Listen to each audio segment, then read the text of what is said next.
Hi guys, Antoine here from ATM Tech and welcome back to the channel.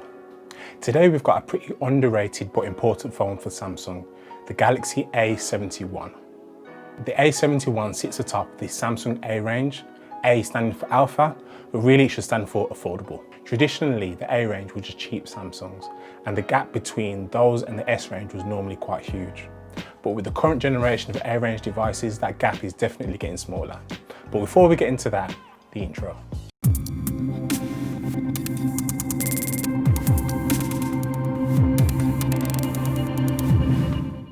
Before we get into the real details of the phone, I'm going to skip straight to my conclusion. As you saw in the title, this phone is an absolute battery champ. There's a lot of phones out these days throwing around big milliamp numbers, but not all of them have the performance to back up the numbers. Not the A71. My time with this phone, I was able to consistently get through a day and a half and still have 30% battery left. Not bad. Anyway, let's back things up a bit. So I spent about a week using this phone, and I must say I enjoyed using it way more than I thought I would. Being someone that's always used flagships as their main phone, I've always had a bit of a tendency to turn my nose up when it comes to the latest Samsung mid-range devices, especially when the likes of OnePlus and Huawei have always done so well in that mid-tier range. Bang for buck is never something that Samsung's done that well. That being said, when I'm looking at a mid-range phone, I do a pretty good job of managing my own expectations when it comes to features and things it does and doesn't have. I'm not looking for things like wireless charging, IP ratings or QHD displays, but what I am looking for is seamless performance and a above acceptable quality camera. Thankfully, the A71 gets a tick in both those categories. I'll start with the experience of using the device.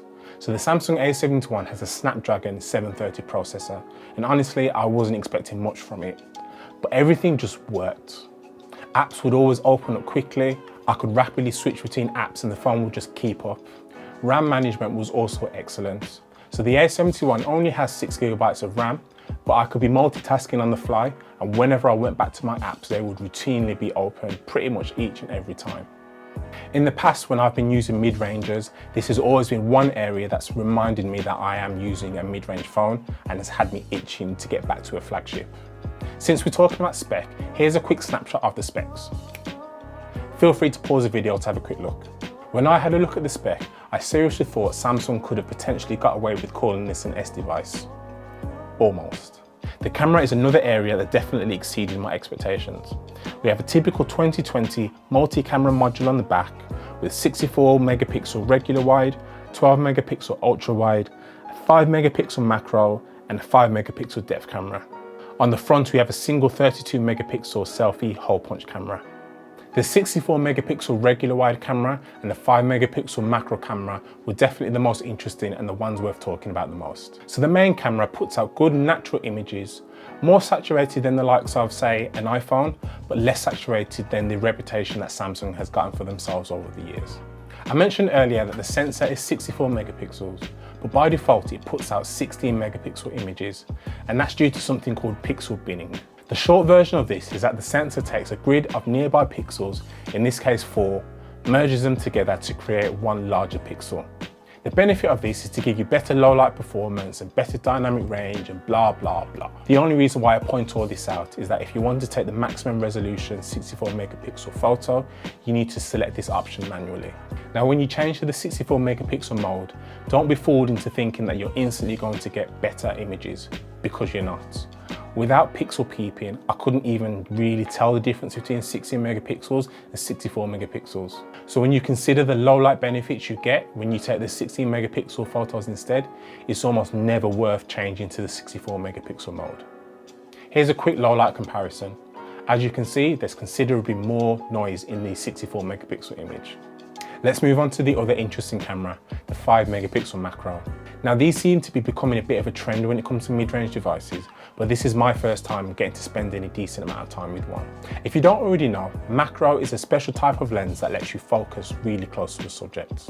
If you've ever tried to take a close-up image with a regular camera, you'll notice that it just won't focus. Macro lenses let you close that distance. They're only able to focus at close distances though, so you can't just use a macro lens all the time because it just won't focus. I honestly really struggle to find any real life situations where the macro lens would come in handy. In fact, a lot of the times I forgot I even had a macro lens. And then when I did remember, I was looking for random things just to take close-up pictures of. Nothing practical, nothing that I actually needed. And at 5 megapixels, the image quality isn't the best, and low light isn't even worth it. The photos are completely unusable. Now, I'm not really a selfie guy, but here's a quick little live selfie for you, to give you an idea of what you can expect from the selfie camera. Decent natural skin tones, nice sharpness, that sort of fun stuff, yada, yada, yada. Moving on. I didn't spend a huge amount of time testing the video, but the phone is capable of 30 frames at both 1080p and 4K. As you'd expect from a phone in this price range, the 1080p is stabilised, but the 4K isn't. While I was impressed with the photos on this phone, the video definitely doesn't come up to the same standard. The 4K is almost unusable unless you're using a tripod or a gimbal. There was also a decent amount of crop when you went from 4K to 1080p, which is backwards when it comes to cameras generally. I did find this weird at first, but after a while, I worked out the cropping is to allow the digital stabilization to do its thing. The field of view is already pretty wide, so it wasn't really that big of a deal, but just something worth noting. What was a big deal was the amount of rolling shutter you got with any sort of panning motion. Rolling shutter is when you move the camera from left to right and you get that sort of jelly effect. At first it's subtle, but once you notice it, you can't unsee it, and it's quite apparent in a lot of situations. So quickly moving away from the camera, this phone has a 6.7 inch Full HD Plus Super AMOLED display. That is a mouthful. Now, it's not the best that Samsung make, but it's as good, if not better, than the majority of the displays out there in the market right now. It also has a headphone jack. Now, to me, it's not a huge deal. I kind of got used to using Bluetooth headphones. However, I do recognize that there's a huge community out there for whom a headphone jack is a big deal. So this phone has it. There's no IP rating or wireless charging, and the body is made of a material Samsung called Glastic, which is essentially plastic with the look and feel of glass, but without the weight or the durability.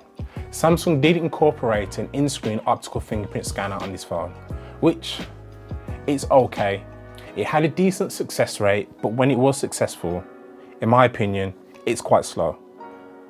Now, Samsung do use ultrasonic fingerprint scanners in their flagship phones, and they are slow because it's a bit of a more complex technology. But optical fingerprint scanners should be quick, and this just isn't. Not the worst, but not the best. Let's go back to what really made me appreciate this phone, the battery.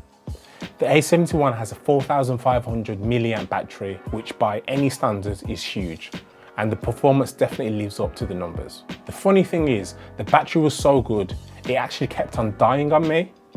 Now, hear me out. Majority of the time, whatever phone I'm using, by the time I go to bed, whether my phone's on 10% or 30%, I'll put it on charge overnight. But on my first full day with the A71, by the time bedtime rolled around, it still had more than 50% left. So I just decided to let it roll over to the next day. And then throughout the next day, I kept on checking it to see if it needed charging yet, and there was still loads and loads and loads of juice. And it got to the point where I would just forget to charge the phone because I got so used to the battery lasting so long. I know that probably sounds strange, but when you think about it, the better something performs, the less you have to think about it. My best run was 2 and a bit days, and that's without any battery saving modes, just using the phone as normal. On average, I was charging the phone about once every day and a half.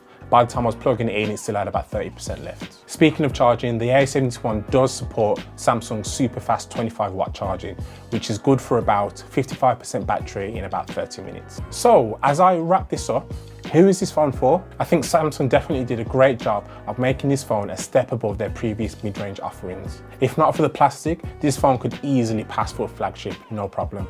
Another good point is that this phone does retail for just £420, and if you shop around, you can get it for less. So if you are used to flagship performance, but you're sick of playing flagship devices, then this is definitely a phone worth some serious consideration. Now, if that's you and you're thinking about moving away from flagship smartphones, let me know in the comments and tell me why. If you enjoyed this video, feel free to give a like and subscribe. I post new videos weekly, so there's plenty more to come. But for now, catch you in the next video. Peace.